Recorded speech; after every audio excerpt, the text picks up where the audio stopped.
ఇక కేంద్ర మంత్రి కిషన్ రెడ్డి హైదరాబాద్లోని అంబర్పేట నల్లకుంట డివిజన్లో పర్యటించారు. శ్రీ సంపద అపార్ట్మెంట్ సందర్శించిన ఆయన అక్కడి నివాసితులతో మాట్లాడి వారి సమస్యలను తెలుసుకున్నారు.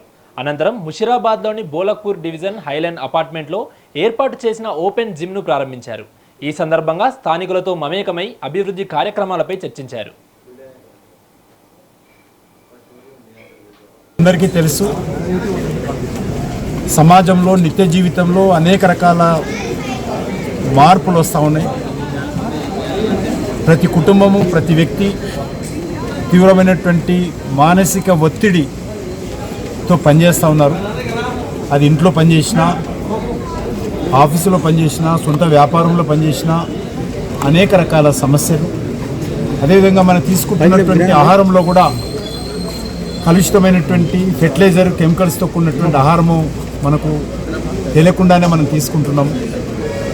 అదేవిధంగా మనం పీలుస్తున్నటువంటి గాలి కానీ, తాగుతున్నటువంటి వాటర్ కానీ, లేకపోతే చివరకు మనుషుల మధ్యలో కలుషితమైనటువంటి మనసుల కారణంగా ఈరోజు అది కూడా తీవ్రమైనటువంటి ఒత్తిడి ఈరోజు ప్రతి మనిషిలో వస్తూ ఉన్నది.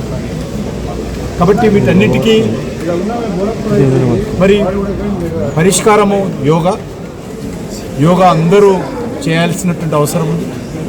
మనం హాస్పిటల్లోకి వెళ్ళి లక్షల రూపాయలు ఖర్చు పెడతాము, కానీ ₹1 ఖర్చు లేనటువంటి యోగాను మాత్రము మనం ఎవరూ పాటించము.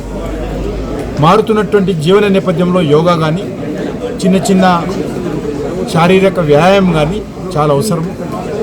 మారుతున్నటువంటి నేపథ్యంలో శరీరానికి ఏ రకం కష్టపెట్టకుండా చాలా మరి సుఖం వచ్చే విధంగా చేస్తున్నంత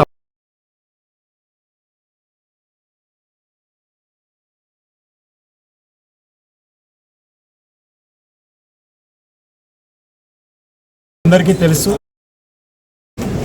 సమాజం